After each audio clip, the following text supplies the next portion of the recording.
All right, good afternoon. Just want to get started by saying, congratulations to Coach Farley on a successful career, coaching at Northern Iowa. Obviously, he made a huge impact on the Missouri Valley and what we know of to be the Missouri Valley Football Conference. 182 wins over 24 years. And we talked about it a week ago or 2 weeks ago, but, it was a standard of physical, fast, tough, smart football. Every year you played those guys, you had to line up and beat them. They weren't going to give you anything. And so, just want to say congratulations to him and wish him and his family the best.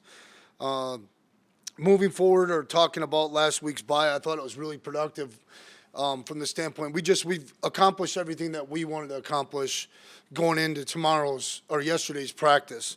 And I thought we got, relaxed. I thought we got off our feet. We're rested. Most certainly rehab in the report that we got with the amount of guys that got extra treatment and did their due diligence with that was really good. And then I think we're reset right now and we're refocused on obviously Missouri State, but I think there's something to be said for being really aware of where you're at in the areas that you have to improve on, and we've singled some of those out specifically. And so that's been really good to point out to the team and our players to take the time and self-reflect on some self-scout. There's some areas if we improve in, I think we'll be a tough out. But I think those areas must improve. Missouri State, right now, it's interesting. They're driven by their offense. This is an offensive outfit, and I'm not, here to give them any feel. We're not slighting the defense, but they're darn productive. 46 completions of 20 yards or more in the pass game. 319 yards per game they're averaging. And their pass game is impressive from the standpoint of, the run game and the play actions matchup, and then they screen you off of the play actions. I think that's impressive. They have RPOs, but they have the shot plays off the RPOs. And then I've been challenging our defensive staff. They better have a real pulse on where this quarterback's going with the ball and ball out breaks. We got to be Johnny on the spot because they're pretty good in the drop back pass game as well. I think the quarterback is obviously, a Big Ten transfer, but he's more than capable of having a big day if we let him get started. Jacardi Wright is a guy that we have knowledge on. Coach Kleinman coached him for a minute, but I think he's, right up there at 793 yards rushing. And he's also a big part of their screen game and pass game. He's impressive. And then I think they're tight end. So in all areas of the field, they deploy some athletes. I think the one thing to note about their defense is they're +8 in the turnover margin. They have 28 sacks, but just the size stands out to me. Even their backups they're big guys. Now, over time, can we get them to play high throughout the game and get into series and drives late, and then maybe we can take advantage of that. But they're going to challenge us to make sure our double teams are very tight and clean. We're hip to hip, we're foot to foot. Because their size can be concerning. I guess, with that, let's open up with questions. With the bye, just the timing of this bye week, obviously late in the year, but you got a chance to rest up ahead of 2 ranked games to close out the regular season. Just kind of your thoughts on where the bye fell for you guys. The only reason I feel like it fell in a good spot is because we're fairly healthy. Like I keep wanting to say, yeah, but so-and-so's not coming back. I care about those kids and their families, but the football team, we've got to move forward. And so the guys that can get healthy are getting closer to contributing in their roles or getting a piece of their role back. And with that being said, that's pretty good timing for the bye. I think that, we managed the late middle portion of the season pretty well, cutting back some things and doing some things there that allowed us to run at a really high rate last night. We went 20 periods and the guys were really flying around. It was really encouraging. You go on the road recruiting 2 days and then take a Saturday off. It's like you've been away from the football team for 3 months. And, man, we went out there. It was a blast to be out there with the guys, but the leadership was spot on, and I was really pleased with the energy and just the intent in which what we practiced. And you can see we're kind of getting healthier with the guys that are available. Cole, is Nessie going to be ready to go this week? No, Cole won't be ready to go this week. Like I said, earlier, if we all wanted to have fun with it and, put the South Dakota game out there, I'm not so sure how many guys would take the over of that or the under. He's just up and running right now. And I know today's a big day, and we will get some feedback as far as does he get to some functional football movements. And if he does that, then we're closer to interjecting him into some individual, and then that process can start. But I will say this, and I'm not trying to play games with you guys or anybody out there. I want this kid to be on the field as soon as he can. I think he wants to get on the field. There's an outside shot that he plays sooner than later, but it won't be this week. Kind of stay on that path, that due diligence with when you want to get him out on the field is like he's that good of a player. You want to get him out on the field. Is it hard to kind of take it slow, get him like slowly Well, back? no, but I'm not a doctor. We have people in place here. We have an unbelievable medical staff, and correspondence with Trish, and then a lot of knowledge with Jim that he's been around this kid and he knows his gait, his running gait. He knows how he breaks and gets out of breaks. No, so we're going to do what's best for the human body, and for the kid and his family. I mean, Cole's got football ahead of him, and we will not rush this thing. And at some point, I think Cole will say, okay, it's all gas and no brakes. Here we go. Coach, how important is it to have, to keep Missouri State in those third and longs because, like you said, there's size up front and avoiding those third and shorts? Yeah, I think that's a pretty good question. I'd actually flip it just a little. I think it's really more about just eliminating or limiting explosive plays. And one of the things that we've talked about in those areas that we need to improve on still, we're vastly improved from week 3 or 4 on in tackling.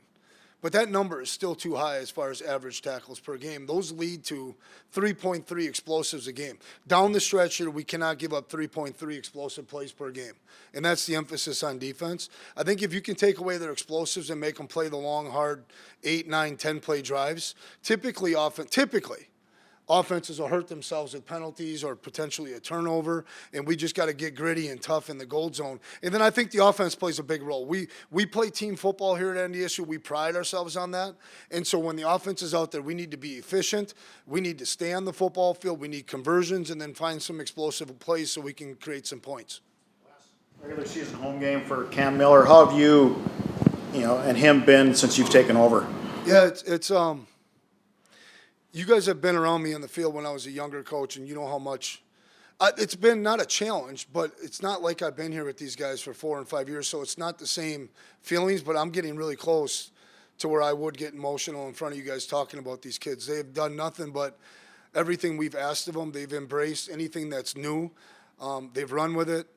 His leadership is as good as I've seen. And obviously his completion percentage and his playmaking and his grit are up there. And so short order, we've developed a pretty strong relationship. And I think with a guy like Cam and I, or Gray, or Kubitz, a lot of these seniors, I really do think Eli Mozart will. I really do think our relationship will continue to grow as we work through this in the next year or two. That's not always the case, right? Because you look back, well, I had 5 years with that guy. You don't work at it like we should. We all lose friendships, and I just think this group of seniors is writing a hell of a story right now, and we've got to continue to write it. But I see relationships growing in the future. I really do. And I will not ever turn my back on these guys, and I'll be there throughout. I'll give you a better example. Sam Young, I go into his high school with his dad, and he wants to talk ball, and he wants to talk about the upcoming game. And I said, I'm here for one reason. Right now, you currently have no recruits, right? I'm here to give you a hug and let you know that NDSU appreciates Sam Young. And that's a first-class young man. Hope he gets into coaching. So those moments, Jeff, are all important for all the guys. Portal, no seniors left. That surprise you a little bit? I don't know if any of us in this room, we're all part of this business, whether it's on the media side and writing stories and reporting, or if it's in support or administrative. We shouldn't be surprised by anything. It's how we move forward through things and how we welcome opportunity and how we take advantage of different challenges and move forward. With these guys as good as they are, I know they could have went other places. A lot of these guys. We focus too much on Cam and Gray. I think there's a lot of guys on this sheet of 23 guys that could have went other places and played. And there's classic examples out there. I wouldn't do it in the media here on. There's opportunity out there, and these guys chose to stay, and there's going to be some really good things that happen because they did stay, and they'll always be Bison. Tim, how did you address anybody of the team of the Mountain West report last week of the speculation, what's going on? Kids are, it's interesting. Kids are, number one, they're resilient. They still want to be coached, and they still want discipline. None of them brought it up. That's the God's honest truth, and I wouldn't have a lot to comment on. All the information I got is from what you guys write. What has Jacob Clark done to separate himself from most quarterbacks you played this year? I really think systematically they're sharp. I mean, these guys are on point protection-wise. They find different ways. They pull guards with their play actions. They swipe back tight ends with their play actions. In protection, they're a hard puzzle to solve because their tackles are so big. I think they've got good size. He's just been really explosive. That's how I would describe it. I couldn't even sit in here and comment. I've been so wrapped up with this explosive tape. That's all I've been watching in this completion tape that I couldn't even tell you his completion percentage. I know he's thrown 6 interceptions, and we feel like maybe there's a tip ball opportunity. Maybe there's a ball on an overthrow or something. He's really been pinpoint when guys are open, and good quarterbacks find open receivers. Like Missouri State's one of the older Valley teams that this is kind of their swan song in the Fargo Dome. I think it's going to be their last kind of go around. Yeah, if I was those guys right now, I'd be focused on winning a conference championship and really selling in recruiting and to the team. Hey, we're getting ready to take this step up. We got to position this program to compete with X, Y, and Z. So I'm not sure they're going to get too wrapped up in the Fargo Dome, but I think the Fargo Dome's going to be rocking. These 23 kids, potentially 26, deserve a huge hug from this community. Our young kids, our sophomores and juniors and freshmen better play 1 or 2% better because these seniors are going to have to handle a little bit of emotion when this game's getting ready to kick off. And I think it's going to be exciting, and I'm more concerned about how we're going to defend the Dome than I am how Missouri State's going to come up here in some deal. Honestly. 23, potentially 26. What's the other 3? Well, I just have to have conversations, final conversations. And I wouldn't mind if they wanted to still run out if they had decisions. But it's Raj and Cole, right? They've talked about wanting to come back. And then Hayden Johnston's continued to get better. I don't lose sleep anymore over who our backup center is, but he's got a kind of a decision in there to whether or not to come back. Most of these guys, a lot of these guys are graduated. Are they taking another minor? Are they going to take an extension of the degree? Do they want to look into their masters? I got to get with these guys today or tomorrow and talk with them if they want to be announced. If they want to be announced, we'll support that. Bryce Friday would be the 24th. He has had a bad foot injury, and I just want to get with him and make sure that we're all on the same page in case he wants to come back in some fashion. Timeline you mentioned you want to have a conversation, but if they're not ready to make a decision, do you have hey, I need a decision to know what you're going to do for this? Have a decision by tomorrow night. This cannot become a distraction. We need the names that are going to run out there. I'm going to shake their hand, hug them, and then we've got to find a way to play a football game and then celebrate senior night with their parents and their families, on Saturday evening, hopefully after a W, and then most importantly for me, is put together a little bit of a gathering, probably on Pro Day, in the spring for this group.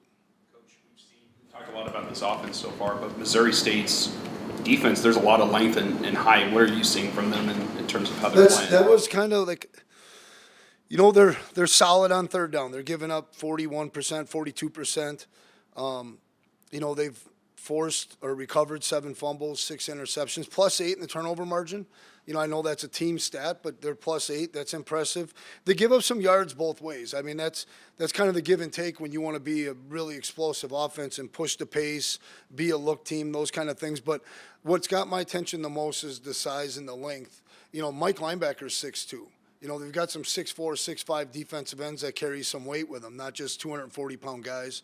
And so, like I said, we've got to get doubled up. We've got to play long in the pass pro. We've got to get our hands, on these guys and not give up our chest, where we can be vulnerable on counter punches in the pass pro.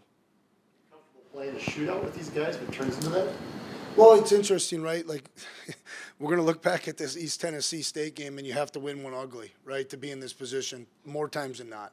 And then you play in this kind of game and that kind of game. Yeah, I think our kids would respond well if it's a shootout, but I will say this. I think our defense is fresh and ready to go. And I think they're excited about the challenge. When you were on the road recruiting, did the Mountain West stuff come up with kids you were talking to? Not with kids. Well, we can't talk to kids this time of year. I went to 2 football games. Saw a lot of really good high school coaches in Wisconsin in schools, and they poke at it and stuff like that. They're just interested where college football is going all the time. Like, how are you guys handling it? And I said, well, what are the changes at your level? And there's been change at every level except, upper Midwest. Youth programs are getting bigger and bigger, and they're having to manage Okay, what youth program do they go to? How do you get the kid to come to your high school? And so there's been a lot of change. They're usually pretty curious about change that's out there. And primarily, how would it impact recruiting? Just in the last few questions, we've talked about managing COVID years, realignment, kind of what's it like being a head coach right now in this kind of era where things seem to be shifting in college Yeah, football? I think somewhere in there, you maybe have to ask Matt, but maybe 2 months into it, I said, Matt, this is just a series of firsts. You know, someone should write that book and that be the title, you know, especially for a first-year head coach. The good news is, like, there's been change the last 3 or 4 years. It's been fine. I mean, you get the challenge, you knock the challenge down, you communicate with your bosses and the people that can support you and help you. You communicate it to the leadership on the team, you make a decision and you go. And so it's been exciting. I really enjoyed it. I wish the recruiting calendar, we could just settle in at some point. It'd be really nice so that I could be real consistent in front of parents. You know, instead of having to have a note sheet of, well, signing date is this year or whatever. And then, like, let's get locked in so we can do our jobs. Describe your relationship with Jake Rock, a guy who's been here 6 years, now moving into the starting lineup, and how that's evolved from when you got here to where he's at now. Yeah, it started by me taking Coach Ferentz to his high school. And we were looking at a different guy. And Coach Ferentz is even like, look at that. I said, yeah, they're around here, you know, and developmental guy. Jake is, our relationship has grown from the standpoint that I challenged Jake on being confident and leveraging that this is his 6th year. Like, if you're ever going to do it, it's got to be right now. There's no more time. And I think he's responded. You know, it's interesting. There's a couple of those guys that just continue to get better. I've seen improvement with Mason Miller, you know, being out there consistently. I think Dan Larson's done a really good job this year coaching. And it's interesting. Jake's parents will reach out through text and wish good luck. A few parents do that. And Jake's mom is awesome. She reached out the other day asking about his senior event and stuff like that. So all the guys, I mean, I could go down the list and share stories with all these guys. TK Marshall. I mean, I think that'll be a guy we'll look back on and say, well, man, wow, what a guy that filled his role, made big plays on special teams. You know, Logan Hofstad's not getting quite as many reps as he has in the past, but he goes out there every day and he's an unbelievable leader. You know, Dylan Hendricks, just to see him pushing through this, it's awesome. And I don't want to go down the whole list, but I really have had moments with all these guys, and I hope they appreciate what we've done as a staff. And I know that I appreciate their leadership. I mean, there's some really tough stories on here. Hunter Brosio, I mean, Dylan Hendricks.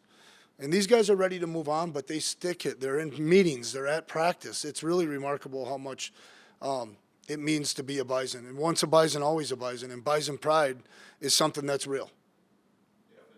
When you kind of get Oscar Benson back, how do you kind of manage? Because just the way Enoch's playing. Anytime that there's a starter that goes down, he kind of just works his way in, right? Works his way in. Or he says, get out of my way. It's my job. So the competition is now on. And I'm talking about the ball's thrown over there, or do we have a ball out break and do we run? Okay, we get a report on who hits top end speeds. That's being looked at daily. Okay, you don't just get your job back when somebody else is playing really well. Now, it is senior night. I hope Oscar practices really, really well, and we have the ability to say it's senior night, Oscar goes.